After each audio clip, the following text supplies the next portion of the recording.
globalement, les gens qui ont pris les commandes dans le monde avec les multinationales,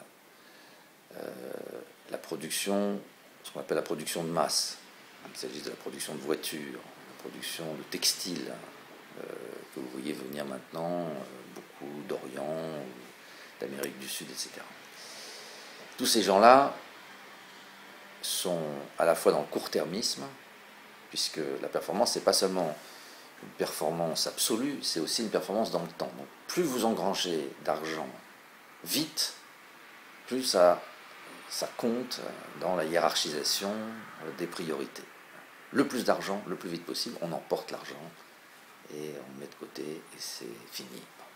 Que derrière, j'ai ruiné les ressources, que j'ai détruit l'environnement, que j'ai l'environnement, vous en entendez parler, ils détruisent l'environnement, sans vergogne vraiment. Ils pillent les ressources de la planète, du point de vue de aussi bien de la végétation, des arbres, des forêts, tout ça. Je peux vous faire un dessin, vous connaissez ça très bien, mais ils détruisent des êtres humains et ils détruisent des sociétés. Parce que le résultat, c'est qu'on détruit nos sociétés dans cette situation. Parce que le travail, c'est un médiateur fondamental du vivre ensemble. Et donc, si vous détruisez le travail, si vous le réservez à une petite partie, tous ceux qui en sont privés, ils perdent un des moyens fondamentaux de s'inscrire dans la société, et du coup, ils ne reçoivent plus en retour ce que la société peut leur apporter, comme intégration, comme plaisir de vivre ensemble, comme lien entre les uns et les autres, etc., et comme fondamentalement comme principe de pacification, de résolution des conflits entre les êtres humains, dans des formes de discussion qui sont orientées vers la concorde. Et ça, le travail est une occasion de le faire. On se met d'accord sur une manière de travailler. Voilà. Alors, globalement, les gens qui dirigent aujourd'hui sur les multinationales, ce qui compte, vu les masses d'argent qu'ils manipulent, la destruction des ressources naturelles et des ressources vivantes, et notamment des êtres humains, le fait qu'ils détruisent les sociétés, c'est pas seulement détruire les individus un par un, on détruit les sociétés.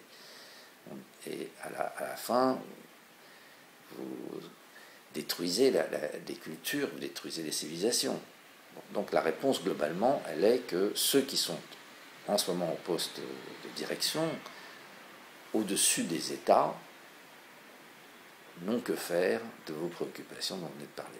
Qu'après eux ce soit le désert, qu'après eux ce soit le déluge, ne les intéresse pas. De toute façon, ils seront sortis d'affaires. Et ils pensent que c'est pour l'éternité. Mais il y a aussi des patrons qui ne sont pas du tout de ce point de vue-là.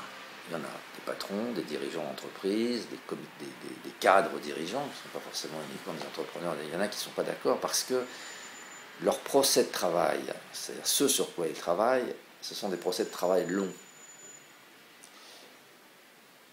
Et c'est pas du travail répétitif, c'est pas de la production de masse, c'est des productions par unité. Par exemple, l'architecte qui veut construire un musée, a fortiori l'urbaniste qui construit des nouvelles villes, c'est un par un, ça prend des années, c'est pas quelques secondes ou quelques minutes, c'est des cycles qui vont prendre plusieurs années. Par exemple, réaménager une ville nouvelle qui est devenue inhabitable parce que tout s'est abîmé, parce que ça a été construit trop vite, de mauvaise qualité, qu'il faut remanier une ville qui est déjà existante, ce qu'on appelle l'aménagement territorial. Le développement territorial, l'aménagement territorial, la construction des nouvelles villes, là, les gens qui sont impliqués là-dedans, eux, ils ont besoin d'une continuité. Ils ont besoin que les gens avec lesquels ils travaillent continuent à travailler pendant 10 ans avec eux. Parce que c'est très compliqué. C'est quand même destiné à des gens qui vont habiter dedans. En plus, c'est déjà habité. Donc, il faut remanier des villes, il faut créer des hôpitaux, créer des écoles, créer des routes, créer des centres commerciaux. Il faut envisager comment les gens vont vivre et s'approprier tout ça. Donc, ça se fait avec les collectivités locales, les collectivités territoriales. C'est un ensemble de dialogues absolument incroyable. C'est très compliqué, si vous voulez. C'est en même temps très passionnant. Sauf que là, ce sont des relations qui sont à la fois très techniques et en même temps extrêmement personnalisées. Ça ne marche pas si les gens n'ont pas confiance les uns dans les autres. Donc vous construisez cette confiance. Mais quand vous avez construit cette confiance, vous avez besoin que les gens soient stables, vous avez besoin de les garder. Donc il faut que le gars qui est chef de projet, il reste pendant 10 ans. Les responsables de travaux, vous voyez, il faut, les architectes, il faut qu'ils restent, parce que ce sont des relations. Il faut que le maire, si possible, il reste. Donc on n'est pas content quand il change, parce qu'on rompt tout un tissu de relations grâce auquel on a engagé un projet dans cette direction, d'où les problèmes quand toute la mairie change politiquement. Vous voyez bien que ça a des effets sur l'urbanisme et sur des projets qui sont en cours qui peuvent être tout à fait difficiles à assumer pour ceux qui sont en position de responsabilité. Alors cela, pour eux, les êtres humains, c'est important. Le fait qu'ils soient en bonne santé, c'est important. Parce qu'il faut qu'ils tiennent dans la durée. Et quand il y a vraiment un coup dur et qu'il y a un moment où c'est difficile, c'est une phase stratégique du projet, on compte plus ses heures, et puis c'est tout, on travaille le week-end. Il faut que les gens, mais pour ça, il faut qu'ils soient en bonne forme, parce que vous ne pouvez pas tout le temps tirer sur la corde.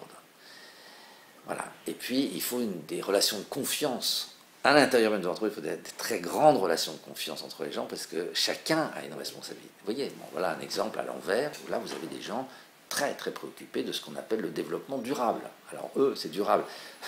Parce que c'est la ville qu'il faut faire durer, mais c'est aussi le personnel qui doit durer. Donc le développement durable, il a aussi une visée humaine. Il n'est pas seulement. Donc voilà, c'est très contrasté. Ma réponse, vous voyez, est plus nuancée. Évidemment, ceux-là sont peu nombreux.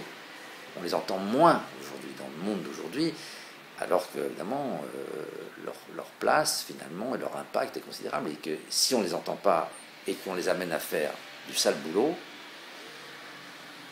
c'est les générations d'après qui vont avoir à vivre dans des villes de cochons, avec des matériaux qui s'effondrent, avec des mauvais bétons, parce que ça va jusque-là, il y a des bons bétons, des mauvais bétons, et les bétons ça s'use, c'est quand même grave, c'est des choses.